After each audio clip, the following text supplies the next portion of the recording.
Finding a collection of long-lost silent films in a garage in Tasmania is the stuff of dreams for the National Film and Sound Archive.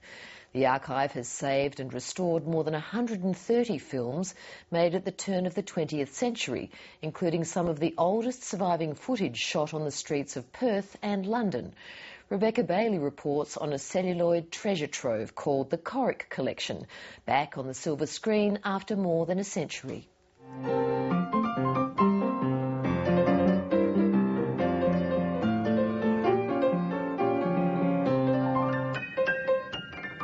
They're some of the oldest surviving silent films in the world.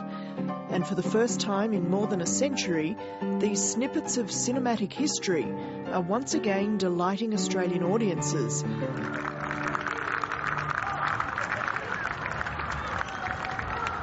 These films were made at the very beginning of cinema, and so they're really like nothing else you've ever seen. Saved from lying dormant and disintegrating in a garage in Tasmania, the films have been restored by the National Film and Sound Archive and re-released to the silver screen.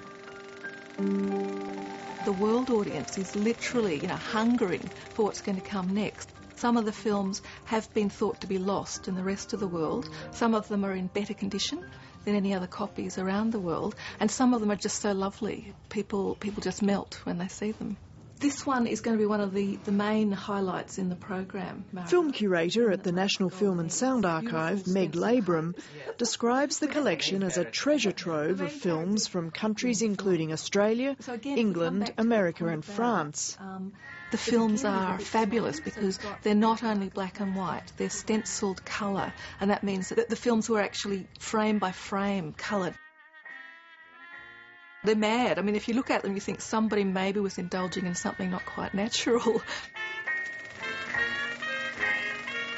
One of the most amazing ones, though, is it's 10 minutes from a 40-minute film that was made in England in 1904. These are the only 10 minutes known to exist anywhere, and it's beautiful black and white film called Living London. And it's just simply the camera filming what was happening in the streets of London at that time. It's one of those things, it was lost, it's now been found. The films were collected at the turn of the 20th century by a Tasmanian family who toured their vaudeville show around Australia and the world. The marvellous Corricks showed hundreds of short films as part of their act, with 130 of the films surviving today.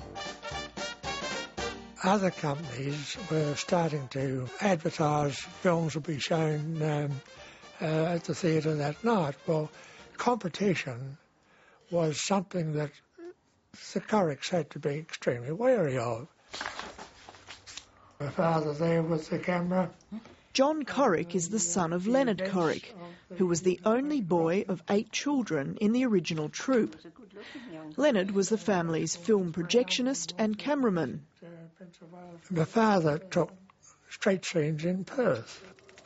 And of course everybody crowded into the street and got their photographs taken, and they were on the screen that night, and of course swelled the numbers in the theatre, didn't it?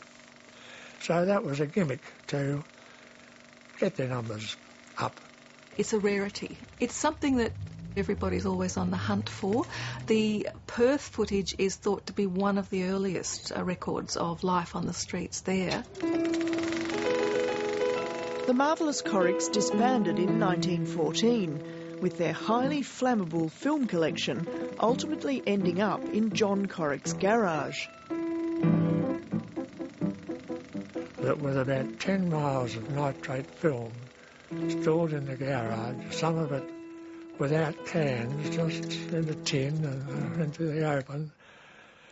If I ever caused a minor fire there, I'd run like hell, because nitrate film, boy, does she go.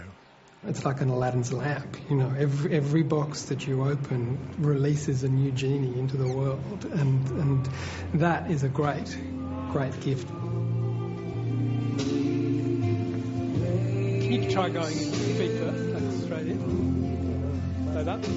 When the director of acrobatic troupe Legs on the Wall, Patrick Nolan, first saw the Corrick films, he was inspired to create a show featuring the collection.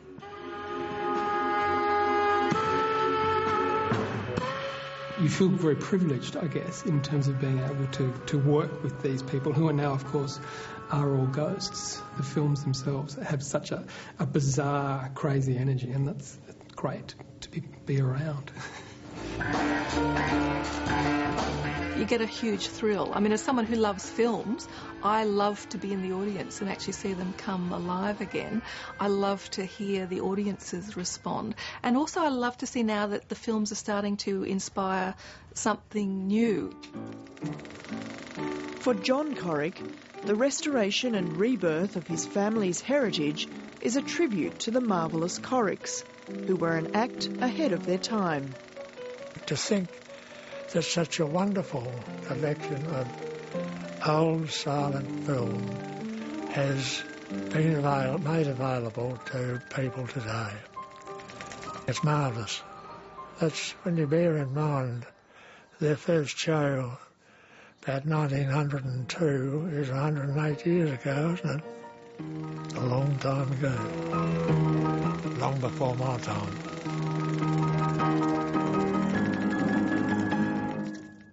Fantastic find. And that Legs on the Wall dance production called My Bicycle Loves You is heading to Perth in February after its season at the Sydney Festival. Rebecca Bailey with that report.